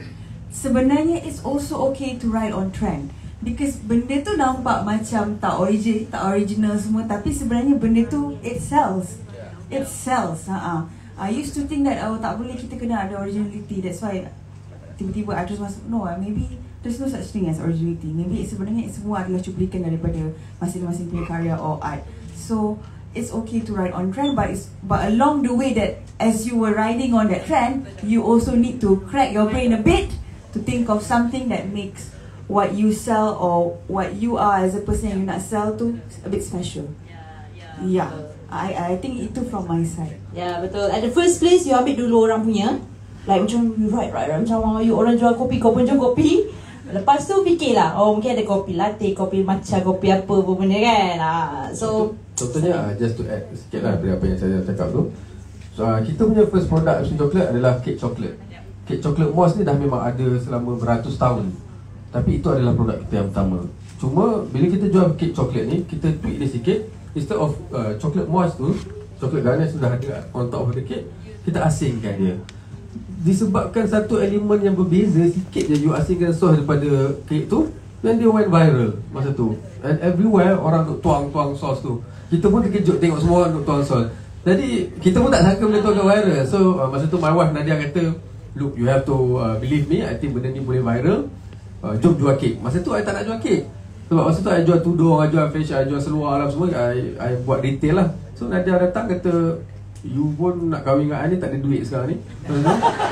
So you tak ada option, you jual lah kek. So I cakap, saya masa tu rasa macam tak nak jual kek, tak handsome lah kan. Kita lelaki kan, kita nak jual something yang macam macho lah kan. Tapi lepas tu tak ada, kita dah tak ada pilihan, nak kahwin lagi 10 bulan. So tak apalah, bagilah kek tu I jual. So I pun kita bermodalkan sebiji kek, pakai iPhone, I shoot dia tuang, dia pun jilat itu. Video tu viral, 500,000 views dalam hari yang pertama. Kita pun terkejut bila kita dapat 500,000 views tu. Kita expect, wah ini esok ni confirm banyak order ni. Kita pun excited lah. Kita pun open order cuma 3 kek saja masuk, 3-4 biji kek. So Nadia pun dah down, I pun dah sikit down. So alamak, macam mana kan. So views ni tak terjeremah kepada sales tau sebenarnya. So you ada banyak views macam mana pun, tak semestinya orang beli. So 4 biji kek. So Nadia cakap, macam mana ni, kita pulang balik lah 4 biji kek ni punya order. I tak nak buat lah. Cakap tak payah, jangan. I cakap kita amanah, orang dah percaya dengan kita, diorang nak makan. 4 orang ni nak makan, dia dah crave benda tu. So kita pergi hantar. So Nadia pun pergi hantar kat rumah 4 orang ni. Hari yang sama, order masuk lagi. So hari pertama kita dapat daripada 4 biji kek tu, kita dapat 10 biji. The next day kita dapat 15 biji. The next day kita naik 20 biji. Satu bulan yang sama kita dapat 100 biji. Dan dapat 1000 biji kek. 100,000 biji kek pun kita pernah achieve bila kita buat Absolute Chocolate. Jadi apa yang saya cakap, bila you at the first point yang you dapat 4 biji kek tu, jangan give up. Macam tadi Man cakap, first day dia dapat berapa ringgit? 100. So kalau masa tu Man give up, maybe dia tak dapat yang 10,000 tu. Kalau masa tu kita orang give up 4 biji kek, maybe kita orang tak dapat berada di mana kita orang berada sekarang. Jadi jangan give up, cuba, just hentak je, try je. Kalau berjaya, berjayalah. Kalau tak berjaya, buat benda lain. As simple as that, you know. So yeah, to ride on the trend, yes, of course. Sama macam saya berpendapat dengan Syazah. Kita pun banyak keluar produk yang orang keluar, contohnya boba apa semua. So kita ride on the trend, lagi mudah. Okay.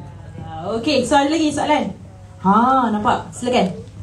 Dia memang kena seorang tu kena pecahkan telur tu dulu. Baru lepas ramai.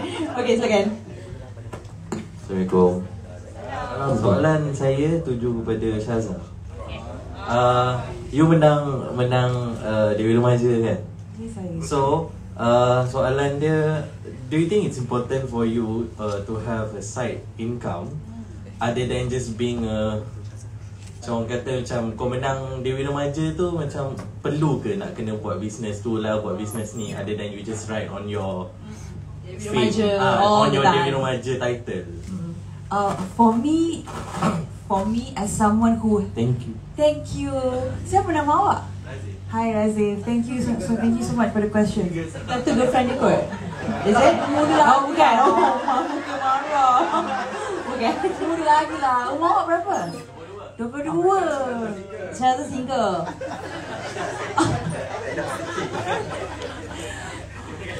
Silakan Syarah. Hilang dah. Okay. As someone who has always been multitasking daripada zaman saya belajar, so bagi saya memang perlu ada backup plan, or memang perlu ada at least 2 or 3 incomes. Itu untuk saya. Tapi kalau anda sejenis yang fokus satu benda pun tak ada masalah. Kerana kalau yang fokus satu benda tu mungkin hasilnya lebih baik. Tetapi disebabkan kita hidup dalam zaman yang I would say agak kompetitif ya di sana sini, so mungkin memerlukan 2 ataupun 3 income itu tak adalah satu masalah. In fact, I think it is needed to have skills. Anything, any skills, video editing ke, online learning ke, what else now, trading ke, saya tak tahu tapi maksudnya any skills is needed. Bagi saya, kalau ada 2-3 lagi bagus for you to survive. If we talk about surviving, ya. You jawab tak? Mungkin I pun nak tambah sikit je. I bukan panelis pun, tapi mungkin saya nak share sebab because I've been in Ratu Jabista juga. So maybe title Dewi Remaja ke, Hero Remaja ke, Ratu Jabista lah kan. Ratu Jabista tu takkan permanent pun, sebab dia akan ada another season and akan ada the new juara and also all the time sampai ke bila-bila orang akan tahu kita Dewi Remaja batch ni, tapi orang tak akan tahu sampai bila-bila yang mungkin you dah tua, you adalah you write on Dewi Remaja je, apa yang you buat lagi. So macam okay, the next is you mungkin businessman, or mungkin after that pelakon.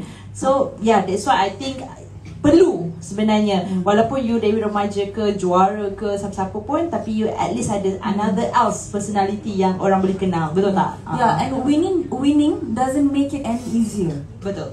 Yes. If you think winning makes it easier, if any of you nak join Dewi Remaja ke Hero Remaja, if you think winning makes it easier, it doesn't. It makes it 10 times harder. Wow. Aku takut nanti tak ada nama nak datang. Tak, betul ke tidak? Betul kan? Betul. So winning doesn't make it easier.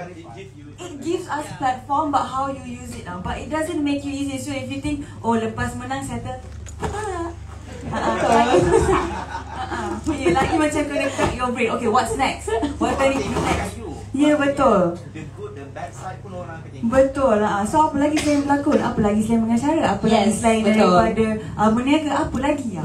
Apa lagi? So, orang keep waiting for your next achievement. So you always have to come up with things for yourself. Okay. Thank you. Alright, menjawab ke Razin? Maybe you the next Hero Remaja this year? Just go for it. Yin, dia dah. Just go for it. Okay, ada lagi. Okay, we got one-to-one. Come, you nak tanya soalan? Boleh. I have a question for Mr. Man.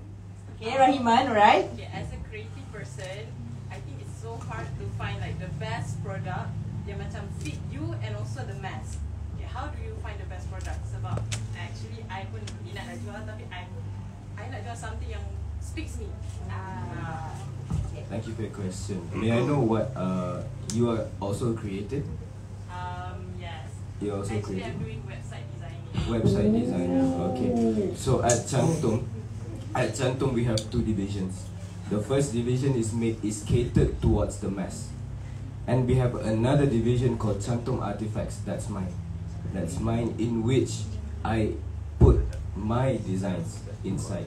I don't listen to any outsiders punya perspective. That's my design. That's only my design, and kita buat. Okay, so for us we have the privilege to have two brands lah under Cantum. So we have Cantum Design and also Cantum Artifacts. For Cantum Design, it's catered towards the masses, but I also apply my identity inside of the design. Okay, so as a creative person, you must have your identity, right? Do you have a certain design identity? So if you have a certain design identity, that when people look at your design and they see, oh, Rahima designed this, but it's still catered towards the masses. So for example, taking one example is our chopping boards. Okay, I consider my design identity as having round edges. I don't like using sharp edges, making our chopping boards and serving platters. So it's made out of wood, and all of the edges have rounded edges. So that's my identity. That's how I make my mark. Okay. For Cantum Artifacts, it's still in development, but it's all my design. So it's all of my decision. In Cantum Design, it's not only my decision, it's also my team's decision. It's also the other director's decision. So it's good to have one outlet in which you can express yourself, one outlet in which you can just be yourself, and another outlet to sustain that, to generate the sales so that you can be yourself. One outlet to make the sales, one outlet to just be yourself. So that's what Cantum is doing right now. So Cantum Design is just there so that it can sustain the company, it can make the company survive. But Cantum Artifacts is the brand that will make the company thrive even further. So that's how you have two outlets. Does it answer your question? Yes, okay, good. Alright. Okay, ada lagi soalan? Kelas? Oh, ada dua. Okay, tak apa. Kita bagi, silakan yang, kita bagi ladies first. Okay. Hi, my name is Sarah. So I have a question for Mr. Rahman. Okay. Saya tertarik dengan salah satu point. Dengar ke suara saya? Dengar. Mr. Rahman cakap tentang how you pull your customer to your own platform. Oh, how? Kita tahu sebelum ni kalau waktu COVID kita ada Shopee kan, semua orang guna Shopee. But right now orang dah berpindah kepada TikTok kan. Jadi ada juga kepentingan untuk menggunakan platform sendiri seperti website. Kita tahu kalau macam TikTok, orang akan ambil juga macam orang punya commission daripada kita punya hasil jualan kan. So pentingnya untuk ada kita punya platform seperti website. Jadi saya nak tahu tips and tricks on how to pull the customers from the social media to our own platform. Okay. Thank you. Thank you for your question. So for us, what we have started doing, the way that we pull the customers from social media towards our own platform is through introducing coupons. Coupons ni atau voucher ni, kita akan bagi, kita jual dekat social TikTok. media platform, TikTok dan sebagainya. Tapi kita selitkan this voucher. This voucher yang suruh, okay, yang bagi tahu you will you can claim a free touch bag. Contohnya, you can claim a free touch bag at our website. Daripada situ, customer akan pergi ke website untuk claim dia punya touch bag, and as a side effect lah, I would say, they have to log in, they have to sign up. Daripada situ kita dapat data dia, kita dapat WhatsApp dia, kita dapat email dia. Okay, daripada situ kita akan go to WhatsApp punya marketing, di mana kita akan blast WhatsApp messages towards our customers untuk diorang beli lagi, sama ada through WhatsApp or our for the next product, you akan broadcast the message to all the pengguna before this yang pernah membeli dengan you. So broadcasting sekarang dah obsolete. We do personal messaging. Personal messaging, so let's say ada 50,000 customer. So daripada 50,000 customer tu, kita akan tailor each and every message towards that customer, so they feel special and they feel that, oh, Cantum ingat aku. Cantum ingat aku pernah beli, walaupun aku beli just tasbih satu utas tasbih je dengan dia, tapi Cantum ingat aku. So I will buy something else, I will buy maybe the more expensive products lah. So from bermodalkan RM7.90, kita dapat dia membeli barang yang beratus-ratus ringgit. Daripada situlah cara dia. Daripada situ we create an incentive. We create an incentive yang kiranya diorang dah beli through that platform, kita bagi satu benda free, diorang akan datang kat kita, dekat platform kita, because we know that social media ni and platforms tak kekal lama. Macam Shopee, dulu semua gila Shopee kan, semua gila Shopee, sekarang semua gila TikTok. So dekat jantung kita fikir, lepas TikTok apa pula? What's next after TikTok? So we don't know what's next. Maybe Lemonade, maybe other punya social media punya platform. So we are always prepared. Tarik je, and we try to be safe lah. Kita tarik je dekat website kita, tarik je dekat platform to incentive. I hope it answers your question. Thank you. Alright. Okay. So you okay? Silakan.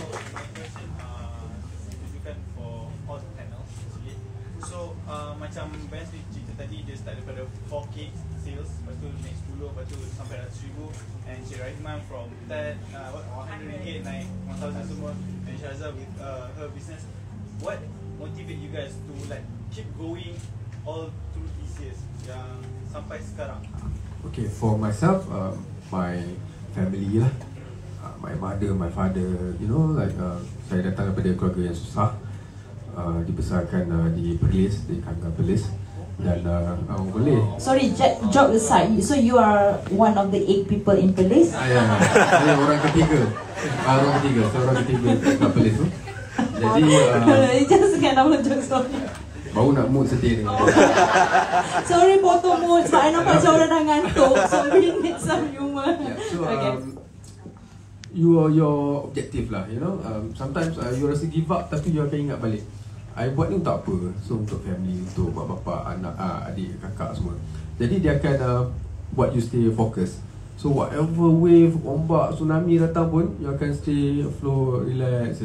So for myself, I mean like dah banyak masalah yang kita hadapi, cabaran, tapi alhamdulillah kita still kekal dalam industri, baik business dan sebagainya. Dan for us, as long as kita buat business tu kita ikhlas, niat yang betul, kita nak bantu orang, kita nak membantu community, insyaAllah you akan boleh berada dekat situ selama insyaAllah lah. Dan yang penting you kena jaga you punya quality lah, daripada segi branding ke quality of product dan nama itu itself. Stay relevant kalau boleh selamanya lah, kalau you buat business yang mengharapkan marketing dan sebagainya. Okay?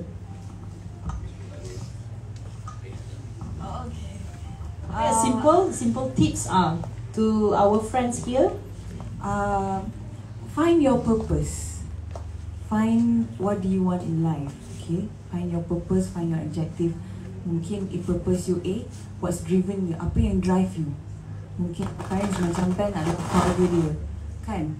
So I rasa kalau you tahu, sebab as we grow up, sebenarnya sampai kita tak tahu apa kita nak. Kita sentiasa mencari. Even at certain age pun mungkin you akan bosan dengan ni, you akan mencari sesuatu yang baru lagi. Sebab tu ada middle age crisis. Betul kan? Betul. Kenapa kau tahu yang depan ni? Tapi betul kan? Betul. Kan macam I think I'm too. So macam benda ni nampak macam remeh kelakar, tapi betul. So find your purpose. Carilah apa yang drive you, and then from that you work on that. Sebab kalau kita tak ada benda yang drive kita, selalunya susah nak push. Because business is very hard. Memerlukan konsistensi yang sangat tinggi. Macam daripada 100 ke 4 biji kek tu, macam mana boleh tiba-tiba sale yang banyak, 1000 semua, sebab konsistensi yang tinggi. Ya, so kena sentiasa ada drive, kena sentiasa tahu goals, and kena sentiasa belajar. Everyday ada je benda baru akan belajar. Try lah. Especially we growing adults sekarang, mesti ada je benda yang kita akan belajar. Sekecil-kecil melintasi jalan, ada, trust me. So always go back to that vision and mission or aim or goals. Walaupun benda tu nampak macam simple, masa kita belajar kat sekolah menengah kan, we always write that kan, tapi sebenarnya benda tu very important. Sebab tu even in business pun, they would still, if you pergi kelas siapa nama Dr. Azizan ni? Dr. Azizan pun that are the things yang dia ajar tau. Benda yang sesimpel benda-benda tu pun dia masih ajar, because itu core dia. So find what's yours. Maybe sikit daripada Encik Rahman. So kalau untuk saya sangat headstrong. saya sangat driven daripada saya habis SPM. Dulu habis SPM nak jadi arkitek, tapi bila masuk UiTM ubah pula, jadi pembuat produk. Pembuat produk. Saya ada bukan mentor, saya ada my inspiration, the person that I want to be. So at that time, that person was nama dia Naoto Fukasawa. Naoto Fukasawa tu adalah pembuat produk yang sangat terkenal dekat Japan and also worldwide.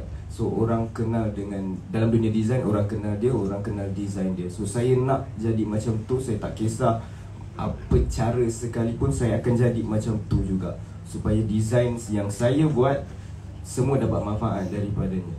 So itu yang saya kejar. And Alhamdulillah, bukan sahaja saya dapat pergi Jepun, tapi saya dapat berjumpa dengan my idol untuk belajar cara design dengan dia.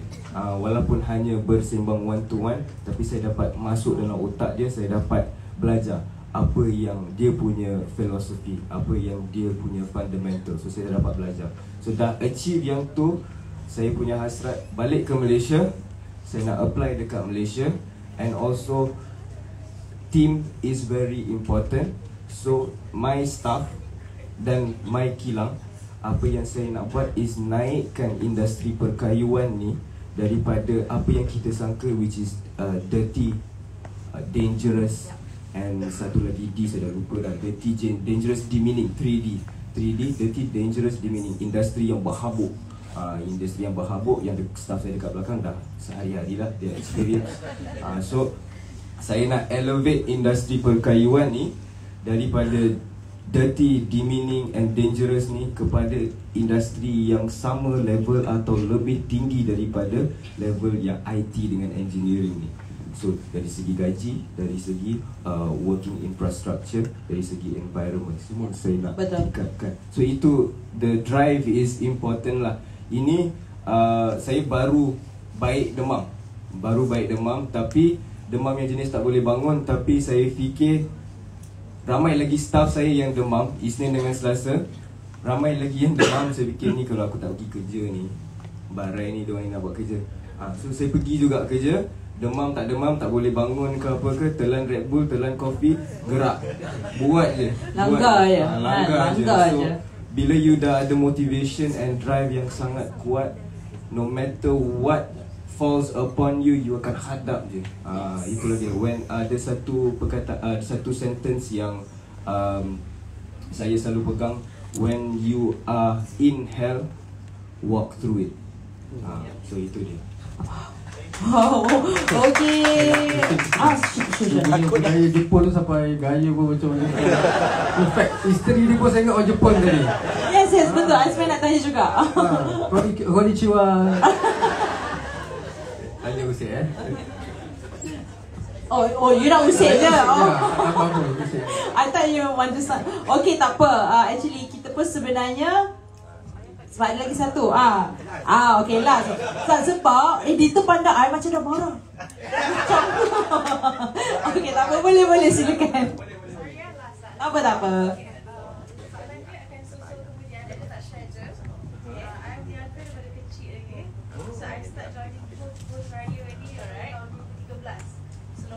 Banyak people and macam maksimum macam boleh achieve pun dalam masa tempoh 3-4 hari 24 jam pun tu mesti akan macam 11,000. Itu banyak lah bagi student semua macam tu kan. And then start 2017 itu Selokan Raya dekat Stadium Melawati. I think that was the biggest amount untuk student. Saya achieve around 28,000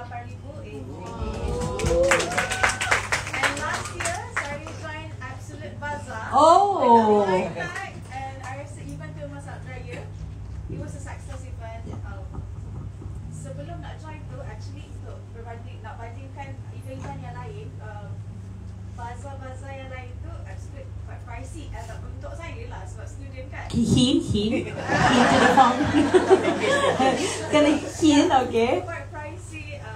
Tapi I macam even parents lah tak support kan, macam tak boleh ni. You are nothing, you tak ada branding. Sebab kita jual biasa je, bukan artis. What kind of type of you jual? You jual apa? Kita jual baju, kurta, sepatu. Oh, okay. Lain. So dia datang sekali dengan slot. Okay, lepas tu nak dari segi modal pun actually we need support from the family sebab it's a big event. Okay. So kita nak modal yang banyak juga kan. And the judgement I dapat from parents juga, you tak boleh jual benda ni sebab dekat booth tu banyak lagi benda lain tau. Orang takkan beli kurta, and then kurta I ni macam dia bukan macam kurta biasa. So orang dah tahu kurta mesti orang will look for it kan. Okay. Tak apa, I again I macam tak apa, I boleh jual benda ni, I nak jual benda Okay. ni, I boleh jual. And surprisingly untuk dekat booth Absolute Bazaar, kita share je lah walaupun tak boleh. It's okay, it's okay. Maybe boleh bagi inspiration. Dapat 70 lebih juga. Wow. This one is last year. Oh, patut I kenal you last year. I boleh ambil duit raya kat you. Okay. Soalan dia, tahun ni I list lama tak dapat bazar tu. So, kalau ada kosong, bagi tahu. Indirectly. Jawab Ben Amir pula. Ben Ali. Ben Amir. Jawab Ben. Susah ni nak jawab ni sebenarnya. Ataupun you boleh kan jawab no comment. Kan tak? Boleh tahu nama apa tadi? Nama saya Syabella. Syabella. Brand yang masuk tahun lepas tu ada nama Traffic.my. Tengok Tengok please. Tengok dia terus check. Okay lah, just to share with you jugalah. Absolute Bazaar tahun lepas tu adalah first raya event kita. Selepas 2 tahun dah tak ada event. So itu adalah first edition kita buat Absolute Bazaar. Sebelum ni kita banyak buat Absolute Food Festival. So bila kita buat Absolute Bazaar masa tu, kita orang sebenarnya dalam dilema tau. 3 minggu sebelum Absolute Bazaar tu, me and my wife masih lagi berbincang nak buat ke tak nak buat ke tak nak. Dan kita fikir macam tak apalah, just go for it lah, buat lah. Sebab kita orang baru habis food festival masa tu. Dan kita orang kena kecam hebat masa tu. Sebab viral kat TikTok, kena kat entry dan sebagainya, kita kena bash. Tapi yelah, kena bash ni lumrah biasa lah. You kena bash dengan netizen. Dia macam mana kita nak handle bashing tu, situasi tu. Jadi bila kita orang dah kena bash tu, kita orang pun of course lah demotivated untuk buat something after the event. So kita orang pun duduk rumah 3 hari tak keluar. Duduk baring, tak nak bangun, tak nak buat apalah. Tapi kita fikir sampai bila kita nak macam ni. So let's just do it Absolute Bazaar. And mana tahu event ni berjaya, and kita boleh buat lagi tahun depan. Dan Alhamdulillah memang berjaya event tu. Just to share with you, harga booth tu sebenarnya standard price lah. Memang kita letak harga macam tu. Tapi tahun lepas you ada dapat subsidi tak? Okay, subsidi tu adalah inisiatif yang kita jalankan sendiri. Kita pergi ke Kementerian Usahawan untuk minta support daripada government. Dan government masa tu, Tan Sri Nur Homa, menteri masa tu, dia bagi subsidi kepada semua peniaga. Booth harga RM3,500, you just bayar separuh saja. Ada tekun dia ada SME Corp. SME Corp, right. So SME Corp support 50%. Dan walaupun pada edisi lepas dikirakan kebanyakan peniaga berjaya lah, ada yang collect sampai RM450,000 pun ada. Kita dengar peniaga-peniaga biasa macam yourself pun dapat RM70,000, ada yang RM40,000, RM50,000. Jadi kita happy dengan benda tu.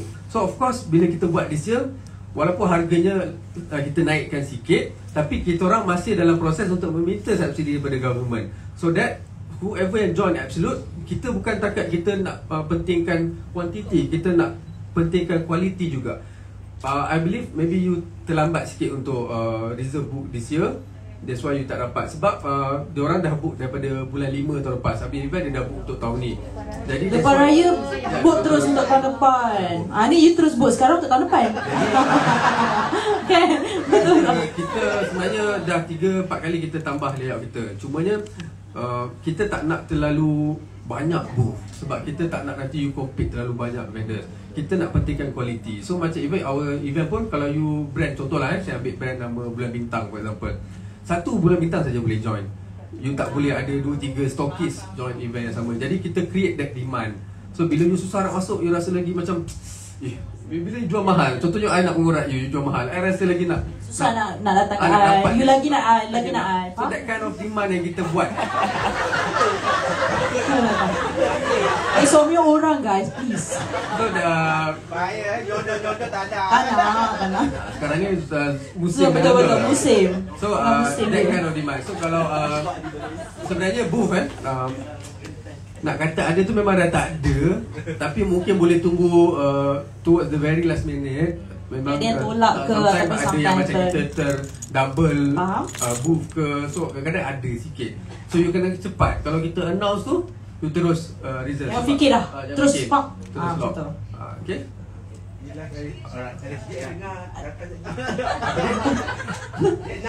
No, tu cukup ibu. But it's okay. Maybe we pray for you. InsyaAllah kalau ada, harap-harap ada yang menolak ke apa ke, InsyaAllah it's your rezeki akan ada juga kan. Betul tak? It's not tak apa. Boleh juga jual dekat mana-mana, bazar dan So macam sebagainya.